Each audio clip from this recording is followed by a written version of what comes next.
Hey folks, how's it going? It's Game Webcam. Now, I'm sure you've heard the news. Over Halloween weekend, Roblox went down for a solid 3 days.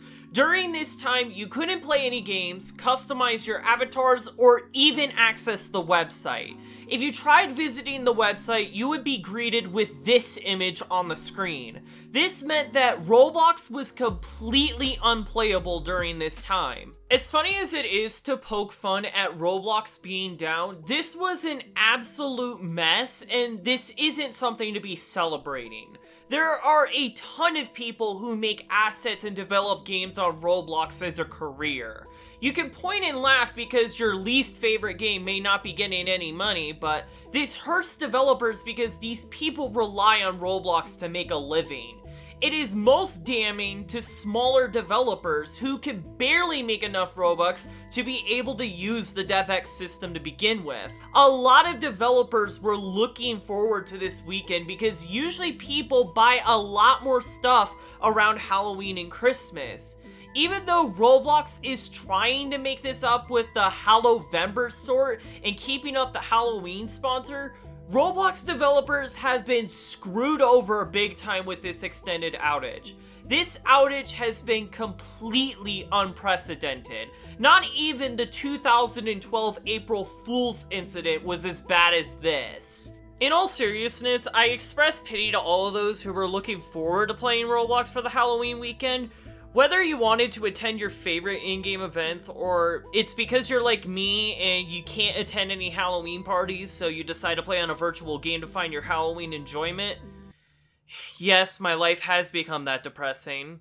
Seeing your favorite platform being completely inoperable sucks.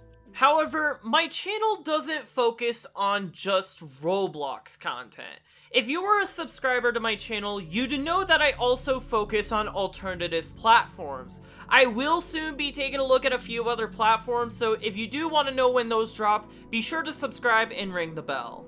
However, there are two platforms that I took observation of during the Roblox outage, and that is Brick Hill and Polytoria. Let's first look at Brick Hill. Now, this is where a lot of my attention was at during the outage. Before the outage happened, I was streaming the Halloween 2021 event once a week and basically played the trick-or-treating set offered by Brick Hill. My good friend Jocelyn edited these streams into a nice compilation, which you can check out by clicking the top right corner. I was done streaming the third week, and I was originally looking forward to the Mansion Mayhem set, which was the second set that was going to take place during the event.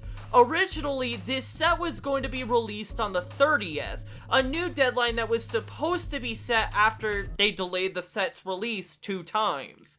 However, the day before it was supposed to release, the Roblox outage happened, and all hell broke loose. Before the Roblox outage, almost nobody would play any of the sets that were offered by Brick Hill.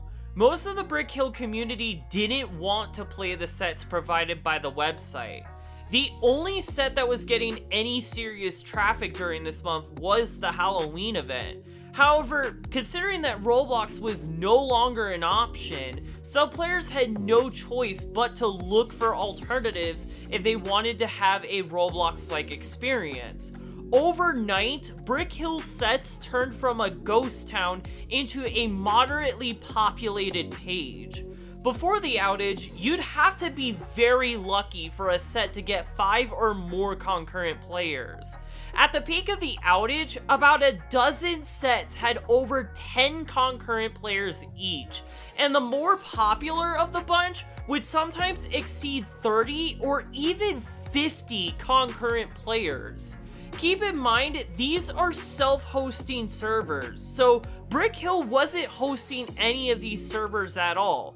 Dedicated servers were in experimental testing, as only the official Halloween sets used dedicated servers. The thing about Brick Hill sets is that every player that would join a set would play with literally every other player that was playing the set, making these sets insanely crowded. When joining the most popular sets, the player list would overflow with player names, even on a full 1080p display. And the worst part about this is, unlike Roblox, Brick Hill's chat filter does a terrible job censoring out swears and slurs. This is when the 11-year-olds were able to show off their true gaming power. Brick Hill was not expecting to get this much traffic for their sets, and there were moments where the site was either slowing down or didn't work at all. However, that was nowhere near as bad as the individual hosting servers crashing. The client and servers were not built to handle dozens of players in the same set, so eventually there would be a point where the client would just randomly quit. This was the client's way of saying, the servers are overloaded, and because we don't know how to handle this, we're just gonna kick everyone off the set. No! No, I was just about to beat it! I was just about to beat it! No! I was just about to beat it. I did actually manage to stream Brick Hill during its peak popularity, and my good friend Jocelyn and I managed to edit a video of the highlights from that stream, which you can watch by clicking it in the top right corner. It should be released the same time this video is uploaded, so hey, it's a double upload. Seriously though, there were some funny moments during this stream, and you really should give it a watch. Looking back on all of this, even Space Builder himself wished that the Player 2 client would have came out when it originally should have came out. This outage definitely brought a lot of publicity to the platform, but having the Player 2 client would have really helped convince Roblox players that alternatives aren't as bad as many people make them out to be. Brick Hill wasn't the only platform that was in the spotlight during this outage. Another alternative that got a lot of attention was Polytoria. I made an original playthrough of me playing Polytoria, as this was a popularly suggested alternative for me to play. If you want to check it out, you can click it in the top right corner. The Roblox outage actually gave this video a ton of attention, as the video went from having a little over 1,000 views to now almost 2,000 views in just a few days. Now, there's an actual reason why this happened. A few Roblox YouTubers actually stumbled across Polytoria because they were trying to figure out how to make content while Roblox was down. Most notably, Creekcraft briefly showed Polytoria during a stream, and this led a lot of his fans to start visiting the website. Creek Play Polytoria Kitzel just streamed it. It's just I like don't know Roblox. what it is. I'll have to look it up. Polytoria? Oh, is it Roblox? Is it Roblox? But oh my god, it is. It's Roblox, but old Roblox. What in the world, dude? What in the world? All right. Since a YouTuber with over 3 million subscribers gave publicity to an alternative Roblox platform, Polytoria was way more successful than Brick Hill. Until it wasn't. Unlike Brick Hill, Polytoria suffered a much worse fate. Brick Hill had some resilience because they had a bigger community than Polytoria, meaning Brick Hill's servers were stronger than Polytoria's. In addition, the self-hosting Brick Hill had put a lot less workload on the official servers, while Polytoria ran their games on dedicated servers just like Roblox. In about 3 to 4 hours, the entire website of Polytoria went completely offline. Throughout my State of Brick Hill stream, I was not able to connect to Polytoria at all. It was a goner.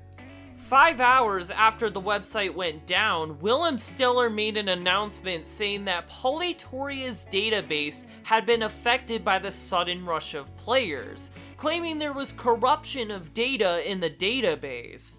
It had to revert back to a previous point, leading to a data loss. This didn't make a good impression for members of the website, as that meant that a lot of new players had either lost a lot of their activity or lost their accounts completely. The next day, it turns out the database issue was a result of a bug in the backend code. Willem Stiller announced this in the Discord server after saying that Polytoria is back up running again. Unfortunately, by the time that Polytoria was running again, Roblox had recovered from their outage and was operational. When Roblox came back up, almost all the traffic on Brick Hill vanished, and Polytoria didn't really gain the same traction it did initially. I mean, this was expected. The reason why these platforms got so many players to begin with was because people couldn't play on their favorite platform. But I can tell you that this outage wasn't for nothing.